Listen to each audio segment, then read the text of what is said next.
Bismillahirrahmanirrahim. Assalamualaikum warahmatullahi wabarakatuh. Alhamdulillah nahmaduhu wa nasta'inuhu wa nastaghfiruh wa na'udzu billahi min syururi anfusina wa min sayyiati a'malina. May yahdihillahu fala mudhillalah wa may yudlilhu fala hadiyalah. Wa nashhadu an la ilaha illallah wahdahu la syarikalah wa nashhadu anna Muhammadan abduhu wa rasuluh. Rabbi shrah li sadri wa yassir li amri wahlul 'uqdatam min lisani yafqahu qawli. Amma ba'd. Alhamdulillah, pada petang ini insya-Allah surah Al-Hasyr. Surah yang ke-59. Muka surat 545. Juga surah yang bertemakan jihad. A'udzu billahi minasyaitonir rajim. Bismillahirrahmanirrahim. Sabbaha lillahi ma fis samawati wa ma fil ard wa huwal azizul hakim. Huwallazi akhrajal ladzina kafaru min ahlil kitabi min diyarihim li awwalil hasr. وَمَا ظَنَنْتُمْ أَنْ يَخْرُجُوا وَظَنُّوا أَنَّهُمْ مَانِعَتُهُمْ حُصُونُهُمْ مِنَ اللَّهِ فَأَتَاهُمُ اللَّهُ مِنْ حَيْثُ لَمْ يَحْتَسِبُوا فَأَتَاهُمُ اللَّهُ مِنْ حَيْثُ لَمْ يَحْتَسِبُوا وَقَذَفَ فِي قُلُوبِهِمُ الرُّعْبَ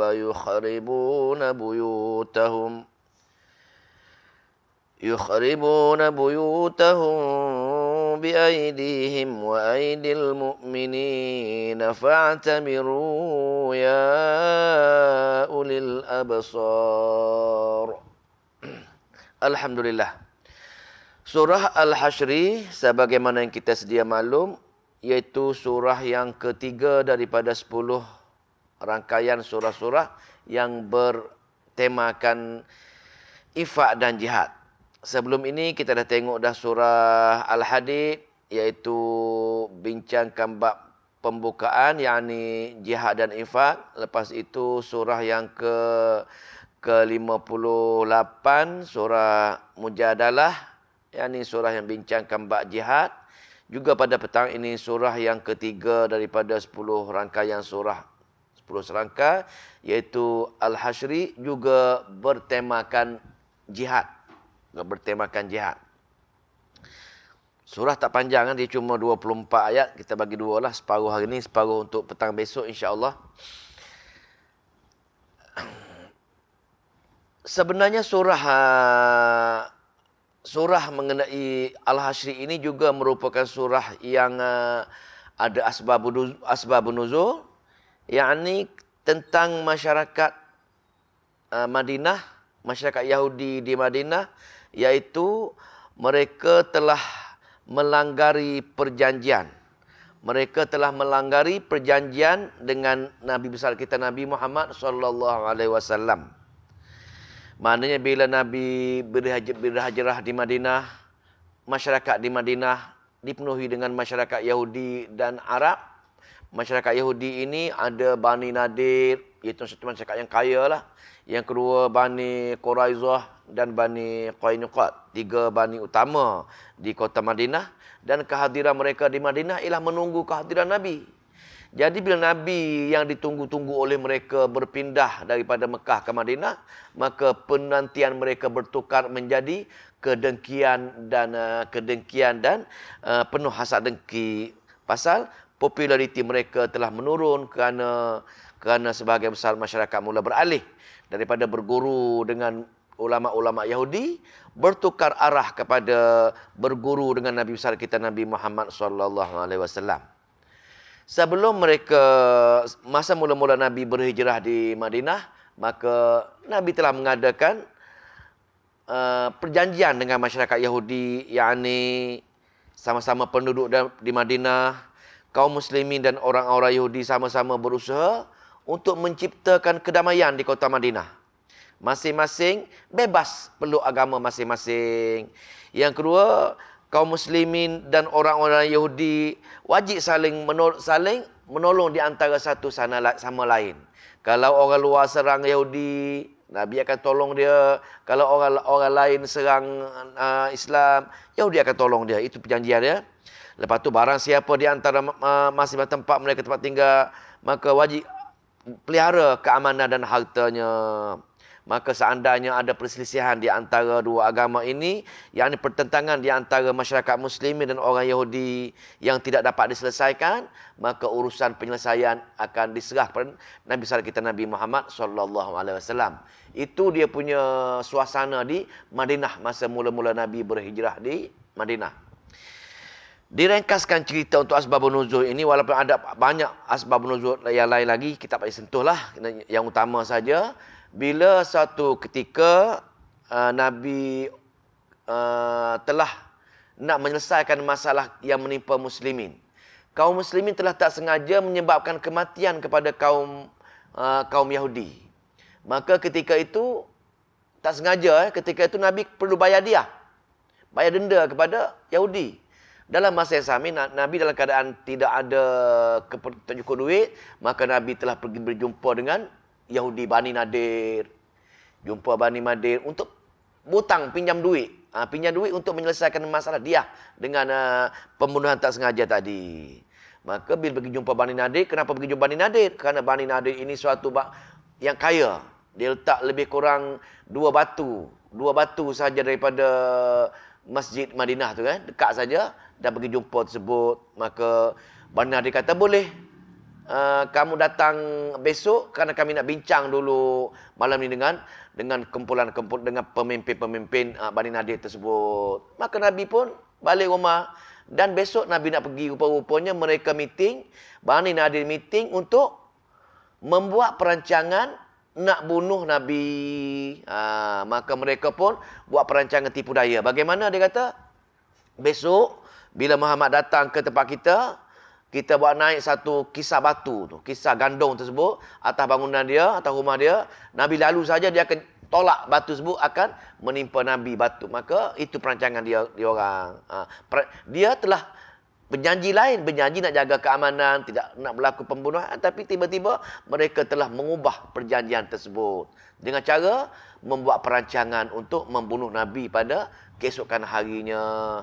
Maka Nabi dengan perantaraan wahyu malaikat Jibril bagi tahu Nabi bahawa jangan hadir ke sana kerana masyarakat Yahudi telah membuat perancangan untuk membunuh baginda. Itu dia punya asbabun nuzul. Maka di sini nak cerita di sininya, Yahudi telah melanggari perjanjian dengan Nabi kita Nabi Muhammad sallallahu alaihi wasallam. Maka hukum bila mereka telah melanggari perjanjian, maka Nabi telah mengarahkan tentera Islam untuk menyerang Bani Nadir. Lebih kurang 2 batu saja penempatan dia pada Masjid Madinah tersebut. Itu kisah dia. Maka ketika itu, ini baca ayat, turun ayat ini. Kita tengok ayat dia.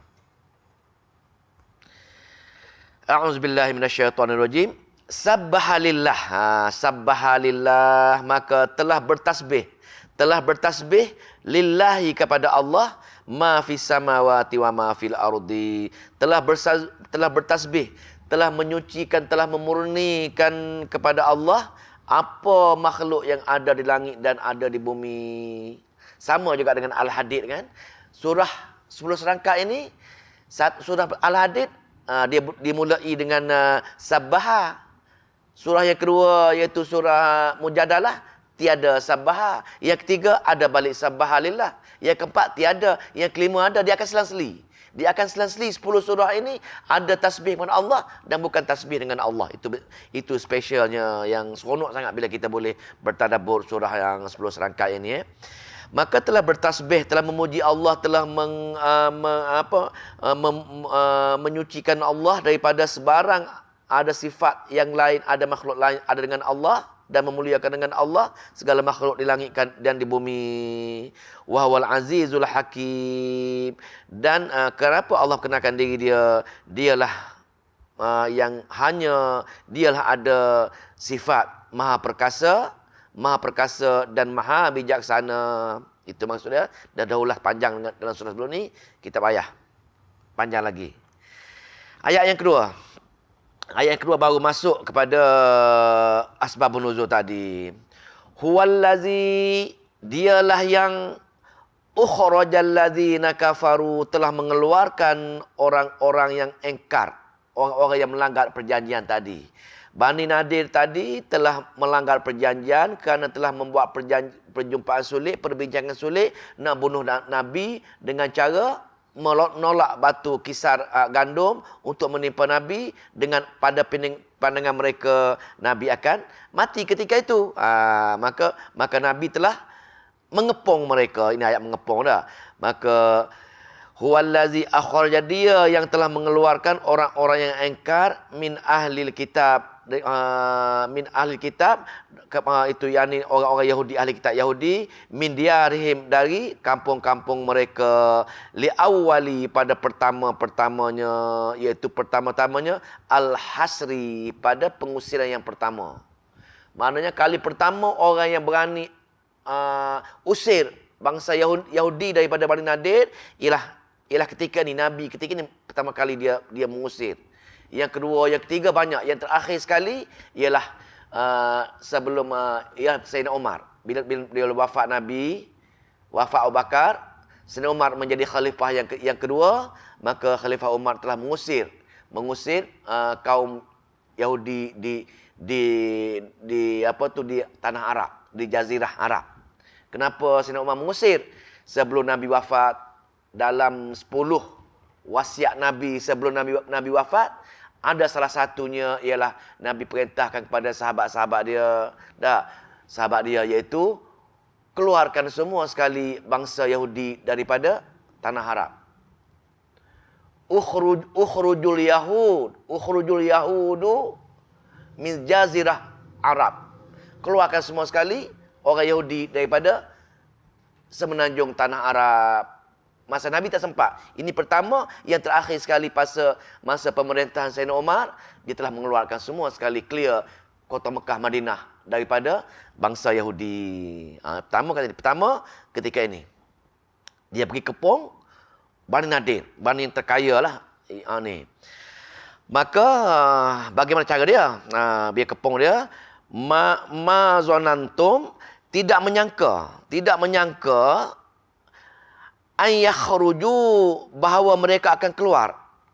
Maka sebenarnya Bani Nadir ini dah buat persiapan awal-awal dah. Dia membuat benteng-benteng, dia membuat kubu-kubu di kawasan penempatan mereka. Tak mungkin orang lain boleh serang mereka. Cukup berapa lama tempoh dia boleh bertahan dalam kubu-kubu mereka. Keliling mereka itu ditanam dengan pokok-pokok kurma, pokok-pokok tamar berkualiti tinggi. Tetapi di sini mereka yakin tidak ada orang yang boleh mengeluarkan mereka daripada tanah Madinah tersebut. Maka mazanantum an yakhruju, maka tidak kalian menyangka, tidak akan menyangka bahawa mereka akan keluar. Wa zannu, dan mereka menyangka annahum mani'atum, bahawa mereka akan bertahankan mereka, husunuhum, dengan benteng-benteng mereka yang mereka buat tersebut. Tak mungkin bagi mereka. Lepas tu fa'atahumullahu, maka datang kepada mereka Allahu min haisu husulam yahtasibu, entah daripada mana mereka yang bagaimana cara dia yang Allah buat satu asbab untuk mengeluarkan mereka daripada tanah Madinah tersebut. Maknanya dia tak menyangka orang boleh keluarkan dia dan orang Madinah pun tak menyangka bagaimana cara mereka boleh keluarkan mereka di situ. Tapi dengan kuasa Allah, fa'atahumullahu, maka datang kepada mereka Allah min haisulam, entah daripada mana mereka tak berfikir pun, yahtasibu, mereka tak mengira pun, wa qazafa fi qulubuhum, dengan cara Allah, wa qazafa fi qulubuhum, memasukkan ke dalam hati mereka ar-ru'ba, perasaan takut. Takut mereka kepada tentera Islam. Itu cara dia. Nampak jelas Bila dia berkubu kuat, Bani Nadir dia kaya, dia buat penempatan yang kukuh. Tak mungkin orang boleh keluarkan dia rasa. Dan orang Islam pun tak mungkin boleh mengalahkan Bani Nadir pasal dia punya kekuatan yang cukup. Tapi tiba-tiba Allah datangkan perasaan takut di hati orang Yahudi tersebut. Maka Nabi bila dah dengar cerita macam ini, maka Nabi utus tentera dia pergi kepung. Dia kepung semua perkampungan Bani Nadir. Bagaimana cara dia? Bila dia kepung, tak keluar-keluar, maka Nabi perintah ke tebang pokok kurma.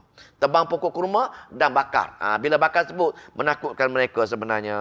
Ini Allah kata, wa qazafa fi qulubihim ar-ru'ba yukhribuna buyutahum.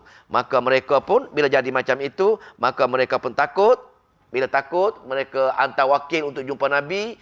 Nabi kata, kamu perintah kamu keluar daripada Madinah ini. Maka mereka pun kena keluarlah. Kena keluar dari situ. Maka sebelum mereka keluar, mereka merobohkan bangunan-bangunan mereka. Kenapa? Kerana yang pertama dia takut orang lain miliki bangunan dia. Yang kedua, dia nak bawa bangunan-bangunan tersebut yang dia ada harga tu ke tempat penempatan baru. Itu punca dia.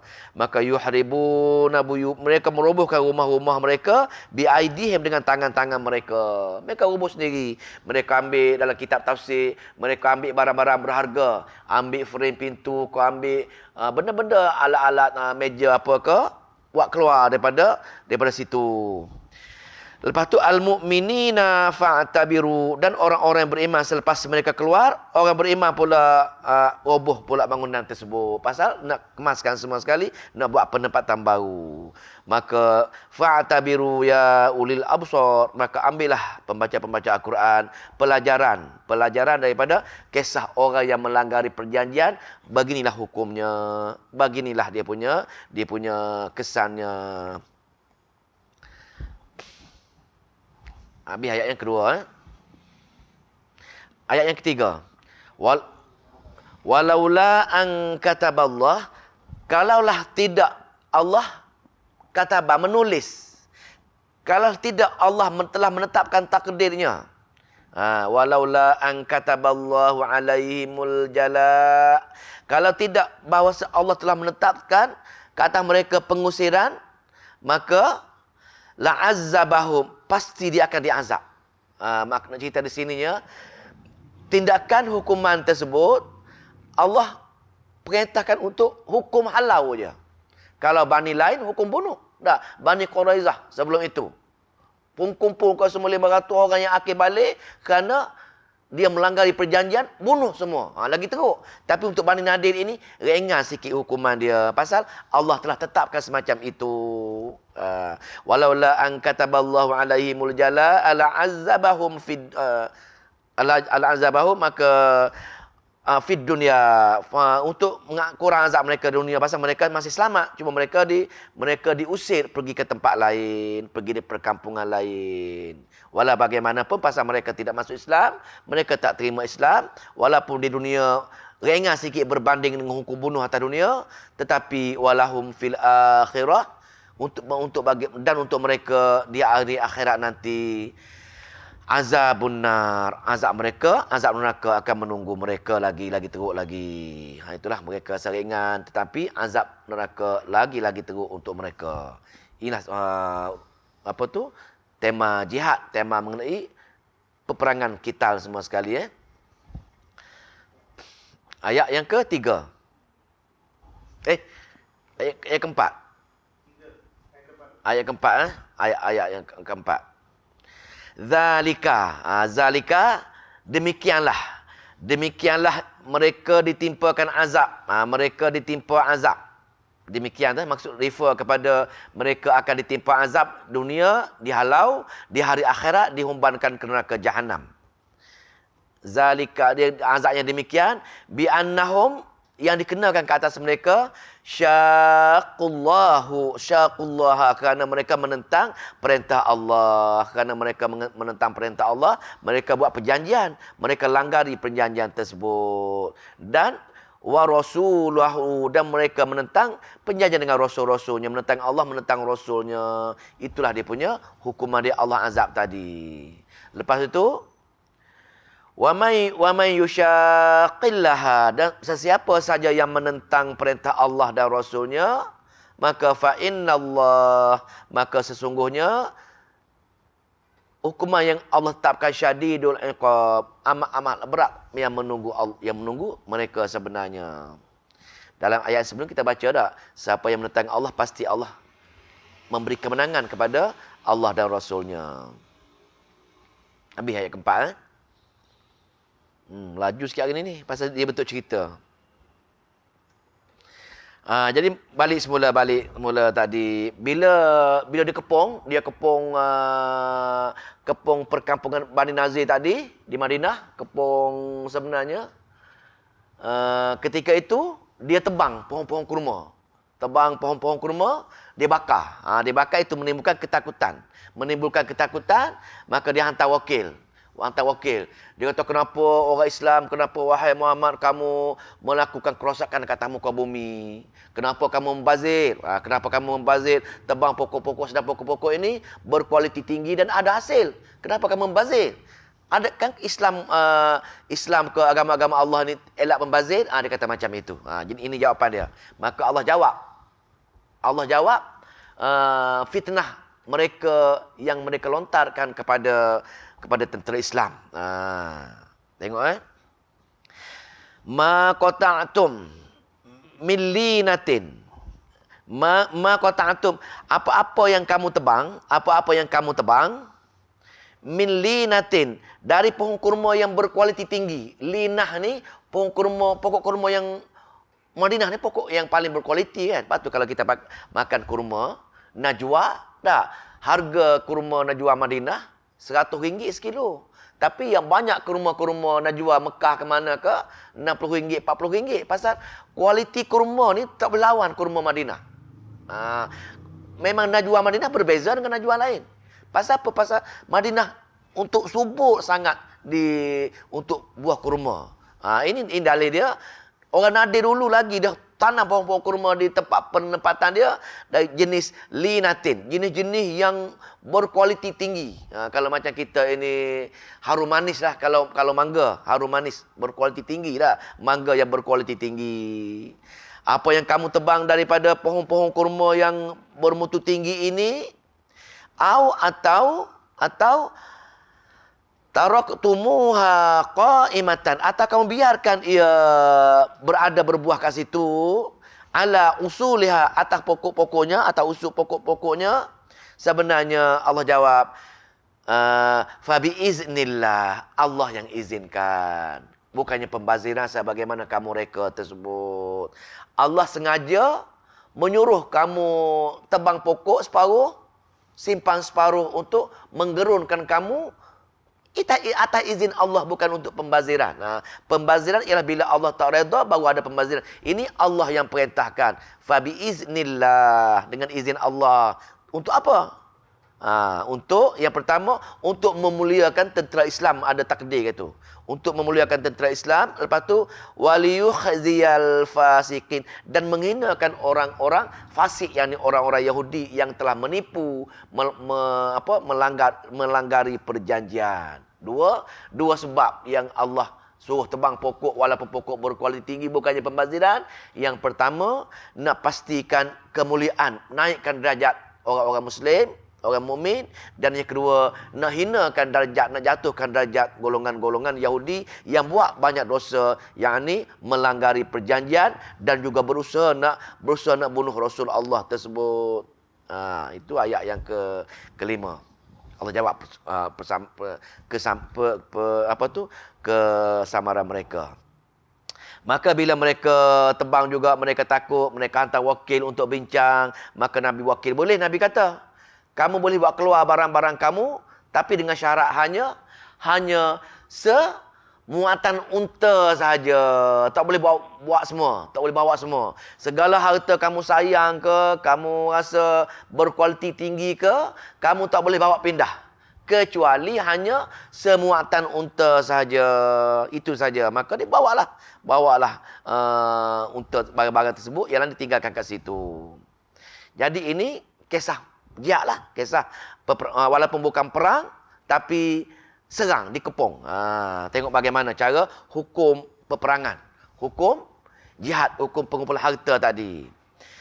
Wa ma afa'a. Wa ma afa'a, dan apa-apa saja harta yang dikembalikan. Ini panggil harta fa'i. Dalam Islam, kalau harta peperangan, kita berperang, tentera Islam pergi menyerang, musuh lawan dipanggil harta ghanimah, harta rampasan perang. Maknanya tentera Islam kena guna kuda, kena guna tentera pergi berperang. Bila menang, harta tersebut rampas semua sekali. Dah, maka itu dipanggil harta ghanimah, harta rampasan perang, dibahagikan sebahagian besar, diperuntukkan ada kadar dia, diberi kepada yang berperang tadi. Tentera-tentera perang tadi dia dapat banyak. Kuda pun ada, peruntukan kuda ada, peruntukan yang berperang ada. Itulah adilnya Islam ketika itu. Tetapi harta yang bila tentera Islam perang, orang lain takut, dia surrender. Sebagaimana perang Tabuk, sebagaimana perang Khaybar, sebagaimana perang dengan Bani Nadir ini, dia tak melawan pun. Kepung saja, mereka surrender, mereka lari diri. Ini dipanggil, harta tersebut dipanggil harta fa'i. Harta kembalikan kepada Allah Subhanahu Wa Taala. Beza ghanimah dan harta fa'i berbeza. Maka wa ma afa Allahu, mana-mana harta fa'i ni harta dikembali kepada Allah. Pasal harta yang dimiliki oleh orang kafir ini bukan harta mereka. Sepatutnya harta Allah tu dia kena kembalikan semula kerana dia tak nak ikut perintah Allah. Nanti di hari akhirat Allah akan soal, kenapa kamu guna ini, kenapa kamu guna itu hak aku. Kenapa kamu guna sedang kamu tak beramal dengan aku? Jadi begitulah dengan Bani Nadir ini, segala harta rampasan perang dikembali kepada Allah balik. Wa ma afallahu, maka segala harta-harta yang dikembali, harta faid tadi, yang dikembali tadi, ala rasul, dikembalikan oleh Allah kepada Rasulnya. Rasulnya, apa beri kepada Allah atas Rasulnya, minhum dari mereka. Kenapa? Kerana fama au jaftum alaihi min khailin wala rikabin. Mereka tidak menggunakan kuda.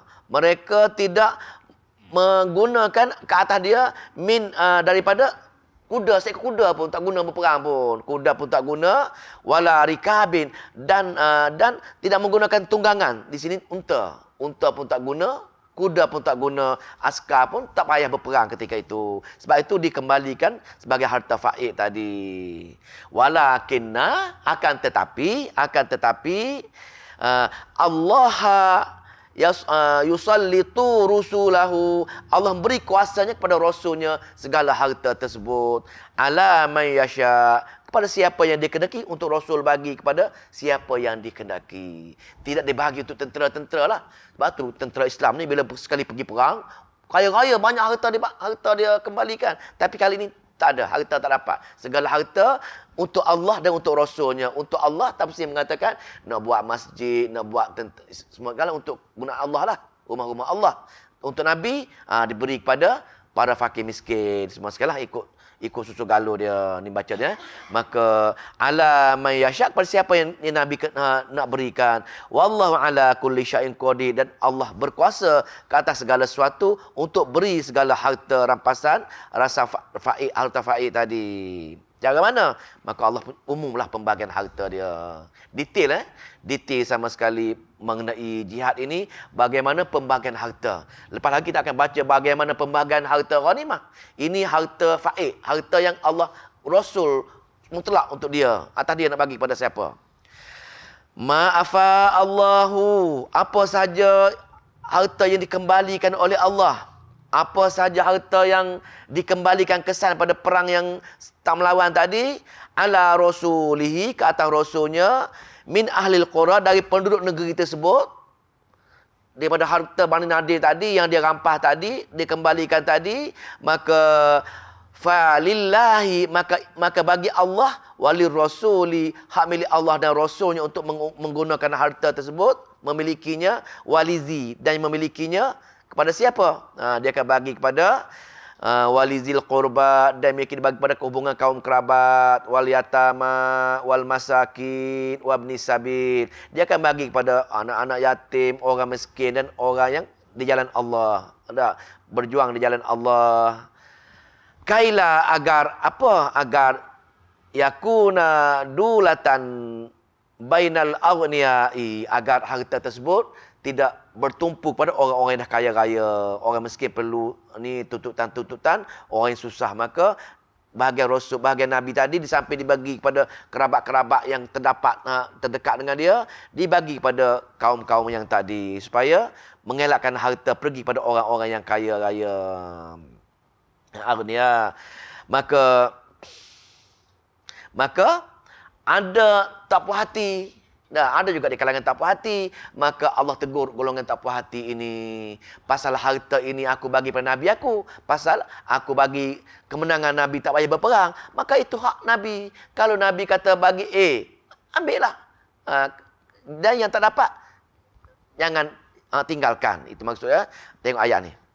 Ayat ini Allah tegur. Allah memberi peringatan. Iaitu wa ma atakumur rasulu, dan apa saja yang memberi kepada kamu akan oleh Rasul, pasal itu harta dia, maka fakhuzuhu, kamu ambil saja. Pasal ini harta dia. Wa ma nahakum, dan apa saja yang dia tak bagi, dia melarang, anhu, darinya, fantahu, maka tinggalkan, jangan ambil dengan dia tersebut. Kalau kamu buat juga, Allah hukum. Wattaqullah. Bertakwalah dengan Allah. Takut dengan Allah kalau kamu melanggari perintah itu. Kenapa? Innallaha syadidul iqab. Sesungguhnya Allah maha keras hukuman yang sedang menunggunya. Biar. Jadi kita ingat, di Madinah ada 2 orang miskin. 3 golongan miskin. Yang pertama, golongan miskin daripada Muhajirin yang pindah. Pergi sebatang kara, bawa diri dia aja. Segala harta tinggal, rumah tinggal, isteri tinggal, semua harta tinggal di Mekah. Pergi seorang, cuba bayangkan. Pergi seorang diri, nak pergi ke Madinah untuk atas arahan Allah tu je. Kalau kita payah nak pergi ni, nak tinggal harta banyak tak? Tinggal harta kuda, unta banyak ke sana, tinggal semua sekali. Yang kedua, orang miskin di Madinah. Ansar, golongan Ansar. Dia ada juga yang miskin. Yang ketiga, tapi 3 ni sikit. Golongan yang baru masuk. Golongan-golongan Islam yang baru masuk di Madinah ini, golongan miskin yang sikit. Jadi bagaimana Allah bagikan golongan-golongan itu. Tengok bagaimana orang miskin Muhajirin dulu. Lil fuqara'il muhajirin. Bagi orang-orang fakir miskin daripada orang Muhajirin. Allazina ukhriju. Allazina, orang-orang yang ukhriju, mereka diusir. Min diarik, daripada kampung-kampung mereka. Daripada kampung-kampung mereka, tinggal kampung. Ada tanah banyak pun tinggal. Ada tanah 3 ekar, 4 ekar, tinggal semua. Lepas tu, wa amwalihim, dan segala harta-harta mereka tinggal. Ada unta ke, ada apa ke, tinggal semua sekali. Ya bertaru, kenapa mereka tinggalkan? Tengok ni. Sahabat yang Allah redha ni. Sahabat yang Allah confirm masuk syurga, radhiyallahu anhum. Ya bertaru nafadullah minallah. Mereka mencari kurniaan daripada Allah. Dia yakin dengan Allah yang bagi rezeki, maka mereka pergi berhijrah ke Madinah. Ya bertaru nafadullah minallah hi waridwan, dan mencari keredaan Allah. Maka ketika itu wayang surun Allah, dan mereka menolong, Allah menolong mereka, wa rasul, dan rasulnya. Maka ulaika humus shadiqun, mereka lah orang-orang yang benar. Pasal mereka dah pernah lah, masa mereka mula-mula sampai di Madinah, ada 3 kategori. Orang kaya, Nabi akan letak bersama-sama dengan orang kaya. Orang sederhana, Nabi akan letak serumah dengan orang sederhana. Orang miskin, Nabi akan letak sama-sama miskin. Tengok bagaimana Nabi atur supaya sama tahap pemikiran, tahap harta dia ketika itu. Maka ketika ini orang miskin Muhajirin dah dapat dah bagian dia, ambil harta faid daripada Bani Nadir tadi. Bagaimana pula dengan orang miskin Madinah? Orang miskin Madinah yang sanggup ada tanah bagi separuh seorang, ada rumah bagi separuh seorang, ada isteri, ceraikan isteri untuk bagi offer kepada orang Muhajirin. Tengok orang Ansar. Orang Ansar ini kalau kita termasuk 10 wasiat Rasulullah. Sebelum Rasulullah wafat, dia ketika dia sakit, tengah sakit sangat di rumah Aisyah. Masa Abu Bakar datang nak melawat. Tenang ni, dah betul-betul tenang. Maka datang di masjid tadi, tengok kaum Ansar dah menangis dah. Menangis, datang masjid. Maka ditanyalah, wahai penduduk Ansar, kamu menangis? Aku menangis kerana tak boleh tengok Nabi. Hari ni Nabi sakit. Maka Nabi pun masuk tengok Rasulullah. Wahai Rasulullah, dia kata, aku tahu kamu sedang gering sangat tenat, tapi kaum Ansar dah menangis dah di masjid. Maka Nabi pun bakal angkat dia, baluk kepala dia buat turun, naik member masjid nak ceramah ni. Maka Nabi pun bagi wasiat dia. Dia kata, wahai penduduk semua, kaum Ansar merupakan kaum yang membekaliku, kaum yang menolongku, kaum yang segala rahsia aku ada dengan dia. Maka bila aku wafat, wahai penduduk dunia semua, sayangilah orang Ansar. Dan sekiranya mereka melakukan apa-apa kesalahan, maafkan dia. Tengok, Nabi besar sayangnya kepada orang Ansar. Maka selesai cakap, maka dia pun balik semula. Sakit gering ni. Maka Nabi cukup sayang dengan orang Ansar ini. Dalam perang Khaybar, ya kita akan baca apa ni. Perang Khaybar ada sedikit pertelingkahan di antara berebut harta orang Ansar ni. Lepas tu untuk orang miskin Ansar pula. Orang miskin Ansar, wallazi natabawwa'u, dan orang-orang yang menempati kampung. Wallazi natabawwa'ud dar, orang-orang yang menempati kampung, orang-orang yang menyediakan kampung kepada muhajirin, iaitu orang Ansar ini. Lepas tu wal imana, mereka ketika itu dah masuk Islam, mereka dah beriman dah. Mereka dah beriman dah, pasal bila mereka pergi mengerjakan haji, memandangkan orang Mekah hina Nabi, mereka mengadakan perjanjian Aqabah 1, Aqabah 2 dengan Rasulullah. Wahai Rasulullah, kalau kamu pindah ke Madinah, kami akan jaga kamu, lebih lagi kami jaga keluarga kami. Maka di sini dia dah beriman dah. Maka di sini orang miskin Ansar, dia menyediakan penempatan kampung untuk orang penduduk Mekah tadi, dan juga wal imana, mereka juga telah beriman sebelum itu. Min qablihim, dari mereka, sebelum mereka telah beriman. Tetapi apa dia jadi? Golongan Ansar ini yuhibbuna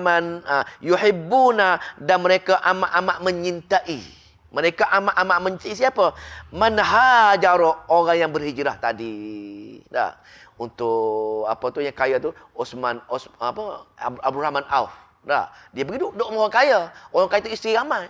Dia kata, Abdul Rahman, kalau kamu nak isteri, aku cari isteri aku, kamu bagi aku. Abdul Rahman tak nak dah. Abdul Rahman nak berniaga. Jadi orang tu bagi modal berniaga. Dia mereka kaya raya Abdul Rahman Auf ini. Dan ceritanya betapa jujur, betapa ikhlasnya penduduk Madinah. Atas doa Nabi tadi dah. Sampai sekarang ini kalau kita pergi Mekah Madinah, berbeza cara layanan orang Mekah dengan orang Madinah. Kan Mekah sibuk suasana dah. Suasana sibuk, suasana hirup pikuk. Tapi penduduk Madinah sopan santunnya, dengan tenangnya. Itulah. Sampai sekarang ini, atas doa Nabi tadi, tenang di Madinah ini. Maka mereka yuhibbuna, mereka menyintai man hajar, orang yang berhijrah tadi, muhajirin tadi, ilaihim, ke atas mereka, wala yajiduna fi sudurihim, dan dalam hati mereka mendapati dalam hati, fi dada mereka, hajatan mimma utu, tidak ada satu hajat pun nak ambil harta tadi. Pasal bila Nabi dapat harta faid banyak tadi, Nabi tanya, wahai penduduk Ansar, sekarang ini ada 2 orang miskin.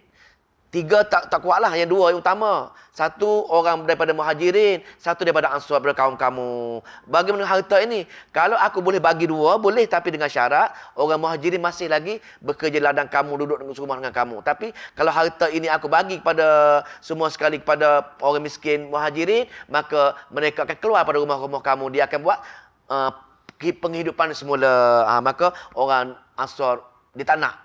Kau bagilah semua sekali, walaupun dia miskin pun, kau bagilah kepada orang miskin muhajirin ini. Tengok setianya, kasih sayangnya mereka kepada Allah, menyebabkan mereka tak nak harta-harta tersebut, demi untuk menolong kawan-kawan seperjuangan dengan mereka.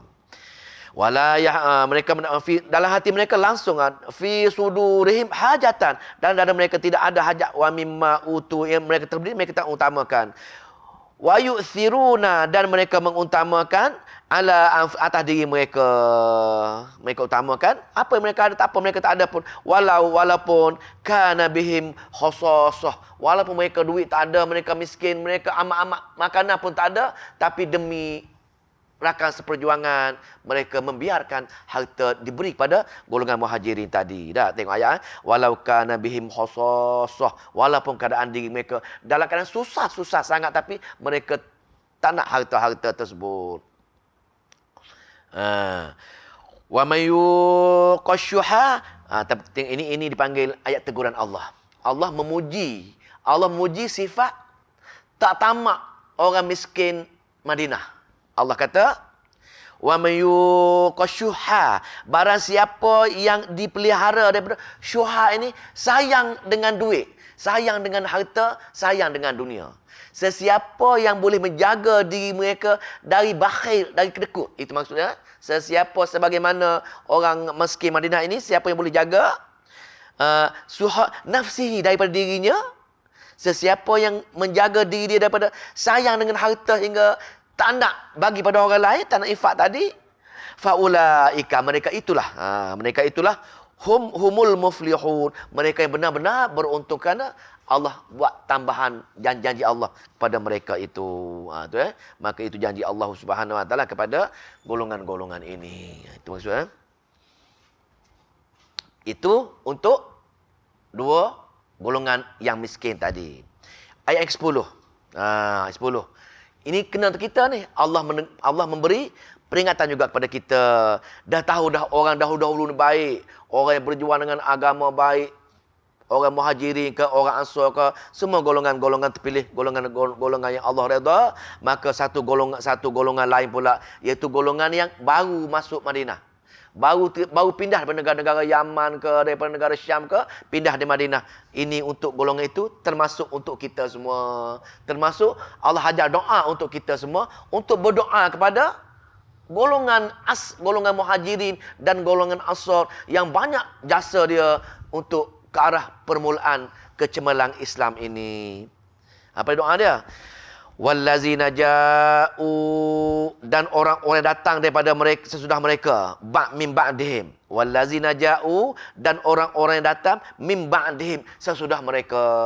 Orang yang baru masuk Islam, pindah ke sana. Dan termasuk kita juga ikut kata tafsir. Maka mereka yaquluna, mereka berkata, tengok ni doa-doa mereka, mereka berdoa, doa mereka apa dia? Kita kena baca ini. Rabbana ighfir lana, Rabbana wahai Tuhan kami, Rabbana ighfir lana, ampunlah dosa-dosa kami. Rabbana wahai Tuhan kami, ampunlah dosa-dosa kami. Lepas tu wali ikhwanina, dan bagi saudara-saudara kami. Tengok saudara-saudara kami siapa? Allazina, saudara kami yang sabaquna, yang telah mendahului bil imani, telah mendahului kami dengan keimanan mereka. Cuba cek kita lah, ada kita pernah berdoa dengan para syuhada, para ansar dan muhajirin dulu. Manakala kita belum berdoa, kita boleh berdoa untuk dia. Pasal ini tuntutan. Ini tuntutan pasal jasa mereka amat-amat besar kepada Islam. Jadi, bila kita suka berdoa dengan mereka, itu ketandaan kita menyintai Allah sebenarnya. Rabbana ighfir lana wa li ikhwanina. Maka ampun dosa kami, dosa saudara-saudara kami. Dan untuk berdoa ini ibrah dia, kita kena berdoa untuk diri kita dulu. Macam kita berdoa mak bapak kita lah. Rabbir fili zunubi, ampun dosaku, wali-wali daya, barulah mak bapak kita. Apa-apa doa, minta untuk kita dulu, baru minta untuk kaum keluarga ataupun kawan-kawan kita semua. Ini ibrah dia. Maka dia pun sama.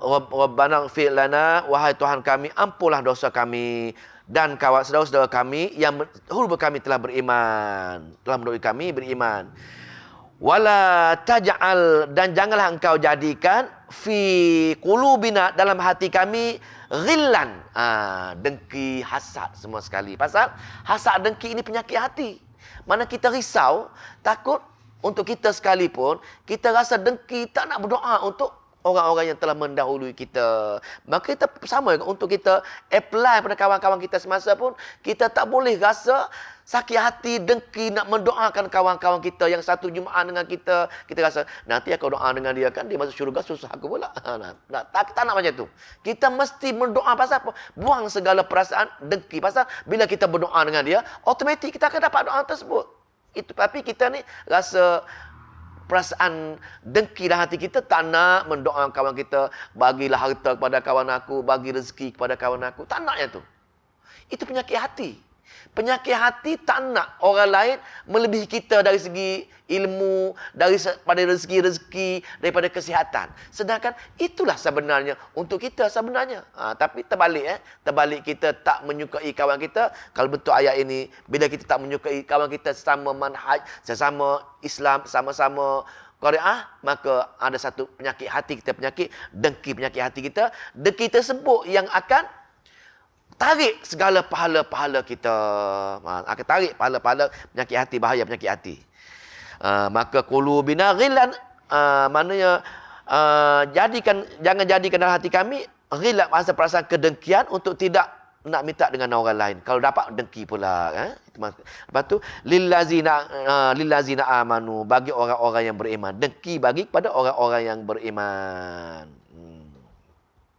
Maka Rabbana innaka, wahai Tuhan kami, sesungguhnya Engkau Raufun. Rauf ini anugerah ni.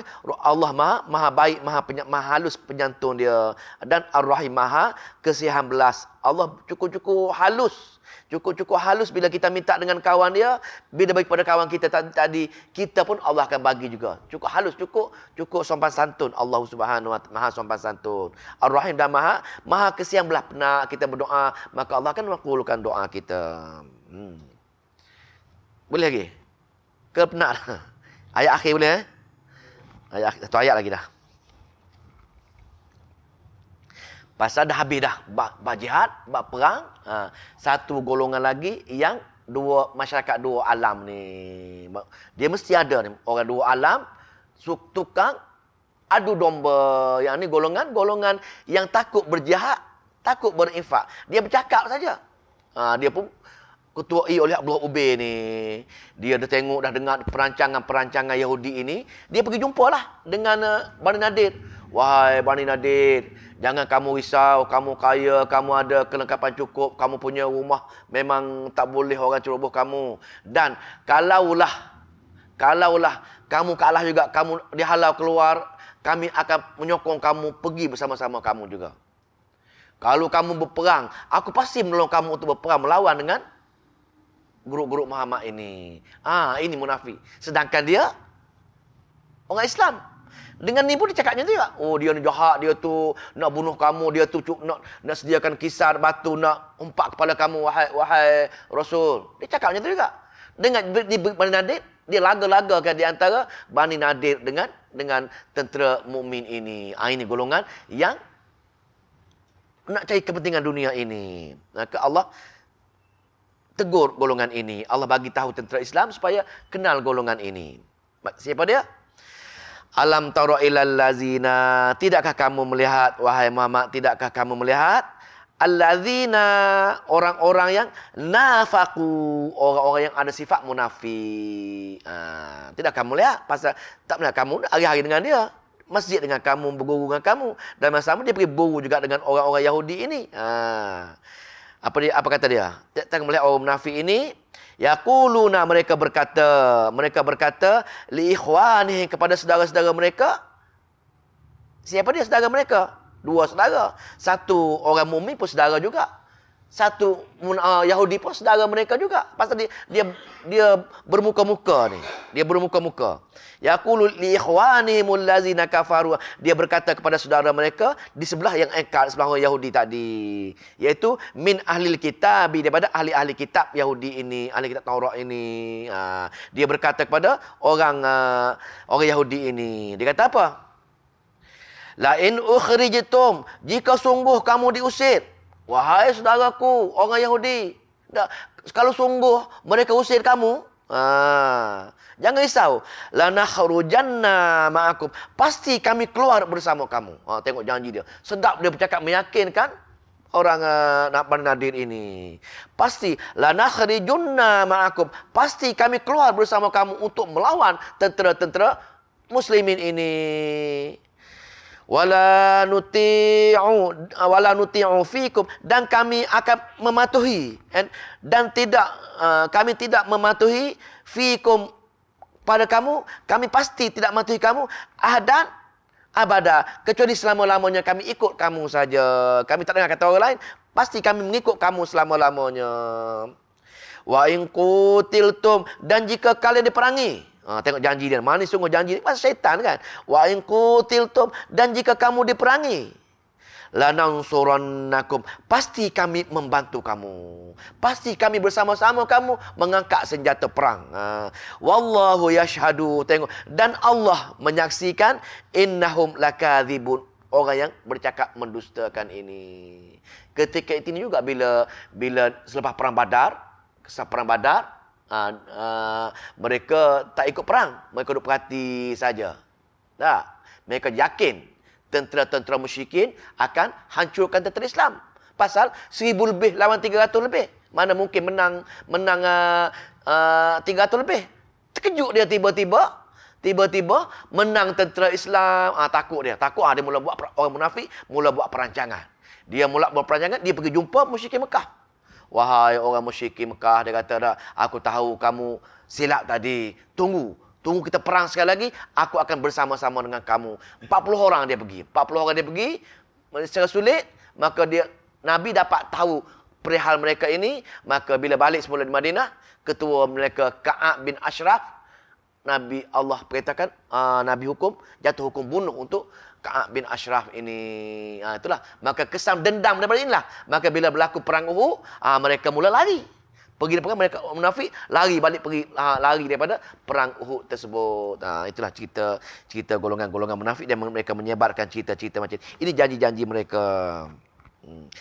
Bila baca ayat 12, kena baca ayat 12 pasal dia bersambung. Dia bersambung, tak boleh stop sini. La'im ukhriju, jika sungguh mereka diusir, jika mereka diusir, la yakhrujuna, mereka tidak keluar pun. Mereka teramukan, mereka menyorok rumah mereka pun, golongan-golongan munafik ini. Ada pendapat lain, mereka pergi pula. Itulah aku dah cakap dah. Serang-serang, mesti kalah kamu, mesti menang kamu, wahai tentera muslim. Dia pergi puji yang menang pula, dibaiknya menang ini. La yukhrijuna ma'hum, keluar bersama mereka pun. Wala in qutilu, dan sungguh jika mereka diperangi, la yansurunahum, pasti mereka tak akan menolong mereka pun. Allah bagi tahu. Kalau perang sekali mana pun, mereka janji nak angkat senjata, pasti mereka tak akan menolong Bani Nadir tadi. La yansurunahum, dan tidak pasti mereka tidak akan menolong mereka. Wala in nasaruhum, dan sungguh jika mereka menolong mereka, dan sungguh jika menolong mereka, la yuwallunnal adbara, pasti mereka berpaling belakang, akan lari balik. Kalau mereka pergi perang pun, tengok orang angkat senjata saja, Allah kata pasti mereka buka langkah 1000 lari balik daripada peperangan tersebut. Itulah perangai orang munafik ini. Dia takut mati, dia takut berperang, takut dengan kehebatan dunia mereka diambil ataupun dicerobohi. Mereka sayang dengan segala kisah di dunia. Itulah ciri-ciri munafik ini. Allah kata, kalau pergi perang pun, kalau ada perang pun, nescaya mereka berpaling, lari ikut adbara, lari ikut pintu belakang, lari belakang lagi. Summa, kemudian la yunsurun, pasti mereka akan tidak ditolong lagi. Wallahu ta'ala alam. Esok ayat 13 hingga 24 lah, lagi 10 ayat, lagi cepatlah. Mungkin ditambah bab infak, bab munafik je lah. Ini kisah jihad dalam surah Al-Hasyri. Last kali kita bab kehebatan Al-Quran. Allah ceritakan kehebatan Al-Quran penutup surah Al-Hasyri.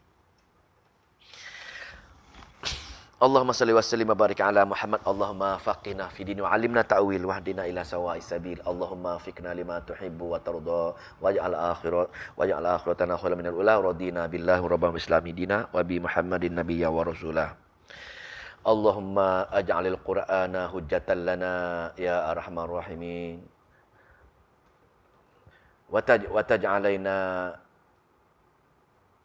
وتجعلنا القرآن حجة علينا يا رب العالمين ربنا آتنا في الدنيا حسنة وفي الآخرة حسنة وقنا عذاب النار والحمد لله رب العالمين.